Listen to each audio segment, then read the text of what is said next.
Assalamualaikum warahmatullahi wabarakatuh. Alhamdulillah, wassalatu wassalamu ala rasulillah wa alihi wa sahbihi wa mawalah, wa la hawla wa la quwwata illa billah. Ya ayyuhalladzina amanu taqullaha haqqa tuqatih wa la tamutunna illa wa antum muslimun. Rabbi shrah li sadri wa yassir li amri wa hlul 'uqdatam min lisani yafqahu qawli. Allahumma inna nas'aluka fahman nabiyyin wa hifdzal mursalin wa ilhamal malaikatil muqarrabin. Bismillahi tawakkaltu 'ala Allah wa la haula wa la quwwata illa billah. Jamaah sekalian, di pertemuan yang lalu kita sudah panjang lebar membahas tentang masalah amanah. Baik amanah itu yang datang dari Allah atau amanah yang ada di antara kita satu sama lain. Maka izinkan di kajian berikutnya ini masih juga seputar amanah yang Allah bebankan kepada kita. Temanya itu namanya al-aulad atau al-banun, amanah anak. Ya, anak yang Allah karuniakan kepada kita. Jamaah sekalian, anak-anak kita yang lahir dari istri kita, di mana kita telah menumpahkan nutfah kita dari sekian ratus ribu sel yang ada bertemunya air kita dengan air istri kita itu ratusan ribu sel, ada mengatakan jutaan sel, itu terbuang semua tinggal satu. Maka yang satu itu sebenarnya itu pilihan Allah, itulah anak kita. Jadi anak yang dikandung oleh istri kita, apapun hasilnya, apapun bentuknya, apapun karakternya, apapun sifatnya, itu adalah karunia dari Allah, pemberian dari Allah. Dan kita wajib untuk mengawal ini. Sebab Allah sangat memahami betul bahwa kita sebagai hambanya ketika dikaruniai oleh Allah Subhanahu wa taala anak, yahabu liman yasha'u inatha wa yahabu liman yasha'u dzukura. Allah mengkaruniakan kepada manusia ini calon anaknya itu, apakah itu anak perempuan atau kalau Allah berkehendak juga memberikan anak pada kita, anak laki-laki. Dua-duanya ini adalah karunia dari Allah Subhanahu wa taala. Tolong Pak, ketika Allah percaya mengkaruniakan kepada kita, bahwa Allah tahu betul bahwa kita ini sebagai orang tuanya sanggup untuk memikul amanah yang sangat besar ini, anak yang akan menjalankan estafeta perjalanan kehidupan umat manusia.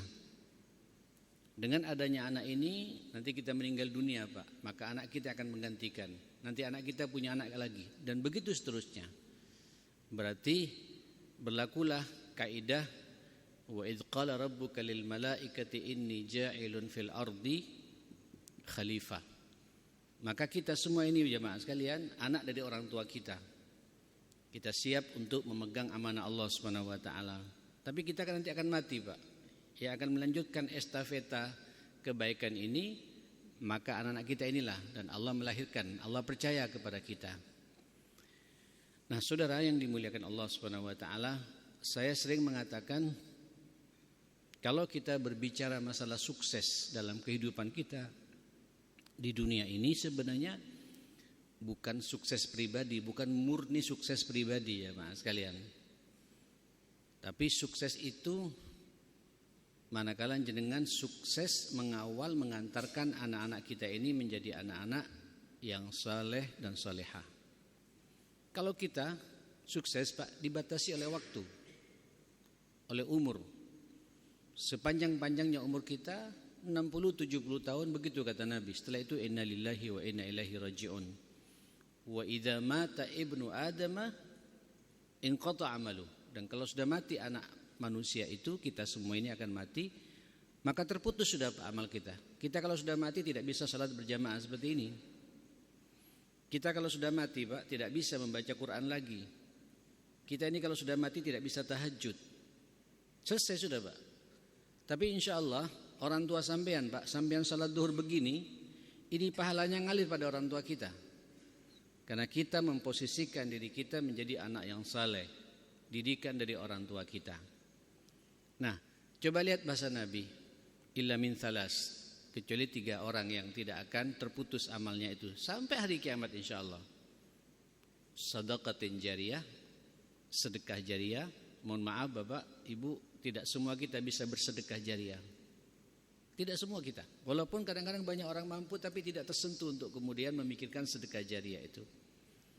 Yang kedua, wa ilmin yantafi'u bihi, ilmu yang bermanfaat. Belum tentu ilmu kita bermanfaat, tapi mudah-mudahan ilmu kita bermanfaat. Ayo evaluasi Pak, ilmu yang sudah kita punya ini ada yang tidak manfaatnya. Nah, yang ketiga ini yang semua kita ada di hadapan kita Pak. Allah membuka peluang amal yang insan buat kita. Kawal Pak, apa itu? Wa waladin salihin yad'u lahu, anak saleh yang terus-menerus mendoakan kepada kedua orang tuanya.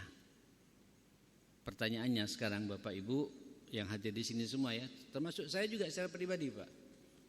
Kalau saya mati besok Pak, yakin tidak saya ini Pak, atau jenengan yakin tidak bahwa anak saya ini mendoakan pada kita? Ya, anak kita itu sudah menjadi anak yang saleh atau tidak? Sekarang ini banyak orang Pak ngejar karir, ngejar dunia. Di hadapan kita ada amal yang instan Pak, yang akan membahagiakan kita di dunia dan di akhirat, lagi di akhirat nanti. Apa itu? Di saat sampean berhasil mengawal amanah anak-anak kita ini. Nah, saudara yang dimuliakan Allah Subhanahu wa taala, memang berbicara masalah anak ini berbicara masalah kehidupan kita. Saya sampai sekarang di Masjid Al-Irsyad membahas tentang pendidikan anak itu tidak tuntas-tuntas Pak. Sudah hampir 7 tahun. Karena ini masalah kita semua jemaah sekalian. Problem kita semua. Tanggung jawab kita semua sepanjang kehidupan kita. Nah, anak dalam Al-Quran itu ada 4 macam. Ada anak yang qurratu ain, mudah-mudahan anak kita semua di situ. Anak-anak yang menjadi penyejuk mata bagi kita semua, menyenangkan buat kita semua, membahagiakan buat kita semua di dunia dan akhirat. Anak yang akan nanti menyelamatkan kita nanti Pak, membawa kita ke surganya Allah Subhanahu wa taala. Nanti kita bahas ini, tapi ini tidak kun fayakun, tidak simsalabim Bapak. Sampai begitu pentingnya, sampai juga butuh berdoa pula, meminta kepada Allah. Sampai digolongkan pada sifat ibadur rahman yang terakhir sekali. Walladzina yaquluna rabbana hab lana min azwajina wa dzurriyyatina qurrata a'yun waj'alna lil muttaqina imama. Mudah-mudahan kita masuk di sini. Nanti kita akan bahas Pak, apa kriteria anak yang qurratu ain itu. Yang kedua ada anak namanya, mohon maaf, fitnah. Apa? Mohon maaf sebelum fitnah. Ada anak yang namanya zinatul hayatid dunya, perhiasan Pak. Hiasan. Namanya sesuatu hiasan Pak, menyenangkan. Cuma sampean jangan tertipu. Perhiasan itu mudah jenuh Pak. Syukran ya. Perhiasan itu tidak selamanya menyenangkan. Akan ada masanya kita jenuh jemaah kan. Jenengan Pak, ibu-ibu terutama ya, punya gelang, punya kalung, punya anting. Ini paling menikmati 6 bulan pertama Pak. Nanti masuk tahun kedua ada model baru, sudah jenuh ini Pak, ngelirik terus pada model yang baru. Itu perhiasan. Nah, anak juga begitu. Ada masanya Pak menghias pada diri kita. Biasanya kalau jadi hiasan tuh anak masih di bawah balita Pak. Di bawah 5 tahun jemaah sekalian. Apa 5 tahun ke bawah jemaah sekalian. Balita. Itu semua menyenangkan Pak, asli. Ya. Nakalnya asli, tidak ada kepura-puraan, ya, menyenangkan senyumannya. Hatta pipis di kita pun kita juga tidak merasa tersinggung, semuanya menyenangkan. Tapi nanti akan ada masanya Pak. Masuk usia 6 tahun sekolah Pak, sudah bisa usia mumayyiz namanya, usia tamyiz, sudah mulai kelihatan nakalnya jamaah sekalian. Bagaimana nakal itu jadi perhiasan buat kita? Makanya dalam kajian tarbiyah itu Pak, pendidikan anak itu, anak dari umur lahir sampai umur 4 tahun bagaimana kita mensikapinya. 4 tahun sampai 6 tahun, bagaimana kita mensikapinya. 6 tahun sampai usia sebelum balik, bagaimana kita mensikapinya sehingga dia menjadi hiasan buat kita. Nanti dari sejak balik Pak sampai usia mau nikah, ini ganyang-ganyangnya sama kita Pak. Tapi kalau sampean berhasil mewarnai mereka, jadi hiasan buat kita. Jadi masing-masing tahapan kehidupannya, polanya berbeda Pak untuk mensikapinya. Ini semua ada ilmunya ma'asyal muslimin. Bagaimana kita berinteraksi dengan anak-anak yang seperti itu. Qurratu apa? Zinatul hayatid dunya, perhiasan kehidupan dunia. Nanti setelah nikah Pak, Masya Allah saya merasakan sekarang. Dia kawin Pak, dia punya anak, berarti kita punya cucu. Bagaimana sampai kita ngelihat anak yang sudah dewasa punya anak tetap jadi perhiasan buat kita Pak. Komunikasi apa yang perlu kita sampaikan pada mereka. Dan begitu seterusnya. Saya jadi teringat Bapak Ibu, bahasa ibu saya sendiri. Muhammad, manggil saya itu mat-matan, Pak Mat. Kalau mungkin bahasa kita Muhammad, ente nanti kalau sudah tua akan tahu bagaimana ngelola anak. Setiap orang tua itu mengalami 3 masa capek sebenarnya ngelola anak ini Pak. Yang pertama, capek mulut. Ini biasanya kalau anak-anak sampai sebelum balik Pak ya. Ngomong terus menasihati, terus Pak ingatkan terus ya.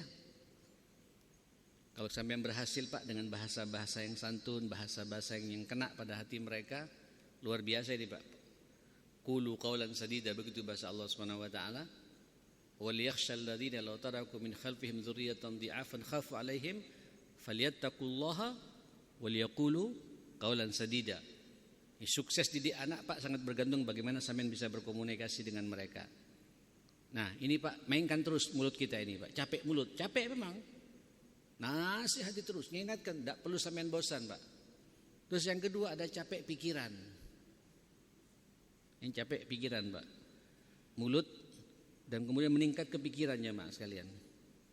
Ini biasanya anak kalau sudah balik Pak, sampai sebelum nikah. Merasakan sekali, terlambat sedikit pulang sekolah Pak, kepikiran kita nih Pak. Ya, nanti dipanggil gurunya Pak, ya Allah dipanggil guru ada surat khusus masalah anak kita. Padahal SPP sudah dibayar juga, ada apa ini, kepikiran lagi kita Pak. Belum lagi anak yang salah pergaulan, kepikiran lagi masyaallah. Dan begitu seterusnya. Saudara yang dimuliakan Allah Subhanahu wa taala, nanti begitu anak nikah Pak, ada capek yang ketiga. Ini puncaknya Pak. Namanya capek perasaan. Saya sekarang merasakan Pak, ya capek mulut, capek pikiran, capek perasaan juga Pak. Karena dia kawin, membawa anaknya orang. Uji perasaan bermain terus Pak. Ya apa kira-kira anakku bisa tidak bimbing anaknya orang. Saya punya keluarga baru Pak, namanya besan. Kadang-kadang dia tahu juga Pak tentang kelemahan anak kita. Begitupun dia juga tahu kelemahan anaknya sendiri Pak. Main perasaan kadang-kadang kita bermain di situ jamaah sekalian. Nanti kita datang ke rumah anak, kemudian lihat mantu kita Pak kurang care sama kita, bermain lagi perasaan kita nih Pak. Ya, kok begini? Gimana kita orang tua menghadapi semua itu? Nah saudara, balik lagi Pak. Kalau sampean memahami bagaimana menjadikan anak yang qurratu ain, menjadikan anak yang jadi perhiasan dalam semua tahapan kehidupan kita, ini semua ada ilmunya ma'asyarul muslimin. Nah yang repot Pak, yang ketiga ini, ada anak menjadi fitnah jamaah sekalian, ya, menjadi fitnah. Nauzubillah, summa nauzubillah, hasbunallah wa ni'mal wakil, kata Allah Subhanahu wa taala mengatakan, ya, inna min amwalikum wa auladikum fitnah, sesungguhnya wa'lamu annama amwalukum wa auladukum fitnah, sadarilah, ketahuilah sesungguhnya sebagian dari hartamu dan anak-anakmu itu terkadang menjadi ujian buat kamu. Ujian Pak, tidak taat, ya, ujian anak yang susah diarahkan, anak yang sakit-sakitan. Ada juga ujian anak yang fisiknya tidak normal Pak, sebagaimana anaknya orang lain. Ini kalau fisik Pak. Tapi yang paling berat Pak, kalau kemudian masalahnya di masalah moral. Tiba-tiba anak, na'udzubillah, summa na'udzubillah, hasbunallah wa ni'mal wakil Pak ya, terjebak dengan narkoba. Satu sisi orang tuanya asik ke masjid, anaknya narkoba Pak. Ada itu Pak, ujian. Ya, anaknya terjebak dengan pergaulan bebas. Anaknya kena penyakit suka mengambil, kleptomania namanya jamaah sekalian. Penyakit kayak gitu, ya apa caranya? Sampean jangan putus asa Pak. Ya, kita punya Allah. Dan doanya orang tua sama anak itu pasti diterima oleh Allah kalau sampean tulus. Yang penting musibah anak jangan sampean cerita pada siapa-siapa. Ceritakan semua masalah anak kita kepada Allah, karena Allah yang ngasih anak kepada kita. Saya Pak kalau berdoa sama Allah ngoyo dan serius mintanya jamaah sekalian. Engkau yang telah mengkaruniakan kepada kami ya Allah anak ini atas kehendak-Mu. Engkau juga yang memahami masalah akhlak anak kami. Engkau juga bisa merubah hati mereka semua gitu. Urubahlah hati mereka di atas hidayah-Mu ya Allah, rahmat-Mu ya Allah, keberkah. Minta Pak tiap hari kepada Allah Subhanahu wa taala. Enggak usah sampean cerita ketika ada anak ada masalah Pak. Jangan semua orang diceritain karena kita membuka aurat kita pribadi. Tapi ceritakan semua masalah itu kepada yang ngasih masalah pada kita, Allah Subhanahu wa taala. Ini ujian Pak. Ujian buat kita. Nantilah pertemuan berikutnya saya akan detailkan masalah ini. Nah, yang lebih repot lagi jemaah sekalian, anak yang keempat Pak. Model yang keempat itu adalah anak yang namanya musuh buat kamu. Inna min azwajikum wa auladikum aduwwal lakum. Sesungguhnya dari pasangan hidupmu itu dan juga dari sebagian anak-anakmu itu, ya Allah, kadang-kadang menjadi musuh buat kita Pak. Mencelakakan kita, membuka aurat kita. Ya, ini mungkin yang jadi musuh Bu. Sebelum kita menyalahkan anak kita, kadang-kadang kita Pak yang membuat dia bermusuhan dengan kita karena kita salah membimbing mereka, mengerahkan mereka. Itulah anak Pak yang tidak tahu Tuhannya. Anak yang kemudian murtad dari agama ini, tidak mengikuti keyakinan kita. Itulah anak yang kemudian pelaku dosa-dosa besar. Ya, anak yang kemudian syirik kepada Allah, naudzubillah. Anak yang akan naudzubillah nanti pada hari kiamat Pak menarik kita ke nerakanya Allah Subhanahu wa taala. Karena orang tuanya pasif, diam, ya mohon maaf, tidak berbuat apa-apa, kemudian tidak ngajari salat, tidak ngajari Quran, tidak ngajari akhlak yang baik, dibiarkan anak saya dan difasilitasi dengan berbagai macam fasilitas, kemudian anak terjadilah apa yang terjadi. Mudah-mudahan kita tidak termasuk orang-orang seperti itu. Nah, saudara yang dimuliakan Allah Subhanahu wa taala, kita tinggal tanya Pak, di posisi mana? Dan sekali lagi sebelum saya masuk detail, nanti akan saya bahas detail masalah ini. Memang Pak, sebenarnya untuk melihat siapa anak kita, lihatlah diri kita sendiri. Siapa kita ini Pak? Kalau kemudian kita ini orang tua yang tidak memberikan teladan yang baik, jangan salahkan anak kita. Atau orang tua Pak, tapi kita jejeli anak kita, kita hidupi anak kita dengan rezeki-rezeki yang haram dan syubhat, jangan salahkan anak kita. Kalau kemudian tiap hari kita tidak pernah mendoakan anak kita, kemudian kita berharap anak kita taat kepada kita, jangan salahkan anak kita. Ada kaidah Pak, mafil aba fil abna. Apa yang ada pada orang tua itu juga ada pada anaknya. Jadi sebenarnya untuk melihat siapa anak kita, lihatlah diri kita Pak. Kalau bahasa Al-Quran, ku anfusakum Pak, sebelum ahlikum. Jaga dirimu, perhatikan dirimu. Siapa saya? Saya pantas tidak sebagai orang tua yang akan dihormati oleh anak-anak saya gitu. Sampai tanyakan Pak, bagaimana salat saya? Sudah jadi contoh tidak Pak untuk anak saya mencontoh salat saya ini? Bagaimana bacaan Quran saya ini? Apakah bacaan Quran saya ini juga dicontoh anak saya untuk juga membaca Quran? Karena dia terkesima melihat orang tuanya suka baca Quran. Terus begitu Pak. Terus terakhir tanyakan rezeki yang sampean punya ini rezeki yang halalan thayyiban yang kita berikan pada mereka untuk nyekolahkan mereka, atau bagaimana? Kalau tidak, fala talumanna illa nafsak, jangan salahkan siapa-siapa, tapi salahkan diri kita. Tapi insyaallah jemaah sekalian, ya Allah Pak memahami betul, andai kata itu terjadi, tidak ada istilah kasep Pak ya. Monggo Pak, ayo kita merubah diri kita. Bukan sesuatu yang aib Pak, orang tua juga minta maaf sama anak. Saya Pak di saat ada masalah-masalah serius, Kadang-kadang ketika anak ada masalah problem cukup serius, Pak, Abi yang salah, saya bilang. Abi banyak dosa mungkin. Oh, enggak Bi. Walaupun saya sengaja menyampaikan begitu, Pak, biar jadi pelajaran buat dia jemaah sekalian. Jadi pelajaran buat anak itu. Sehingga anak berpikir, Pak, kok semua diserahkan ke Abi, semua diserahkan sama Abi gitu, sama orang tuanya. Padahal kita tidak berbuat salah, Pak, tapi biar jadi perhatian buat anak itu jemaah sekalian. Ada apa dengan apa yang dia perbuat selama ini? Saudara, kita hanya bisa berdoa pada Allah Subhanahu wa taala, mudah-mudahan kita semua, Pak, menjadi orang tua tempat rujukannya anak-anak kita, Pak. Orang tua yang kemudian menjadi tempat curhatnya anak-anak kita. Mudah-mudahan pula istri kita, Pak, istri yang salihah, yang qanitah. Setiap ada masalah anak kita, Pak, semuanya tempat diskusinya dan curhatnya kepada orang tuanya, kepada ibunya. Dan semoga pula rezeki yang kita berikan, Allah berikan pada kita rezeki yang halalan, thayyiban, mubarakan, yang akan kemudian membuat perjalanan kehidupan anak kita, Pak, semuanya dalam ridhonya Allah Subhanahu wa taala. Rabbana atina fid dunya hasanah wa fil akhirati hasanah wa qina adzabannar. Rabbana ighfir lana wa tub 'alaina innaka antat tawwabur rahim. Wa sallallahu ala sayyidina Muhammadin wa ala alihi wa sahbihi wasallam.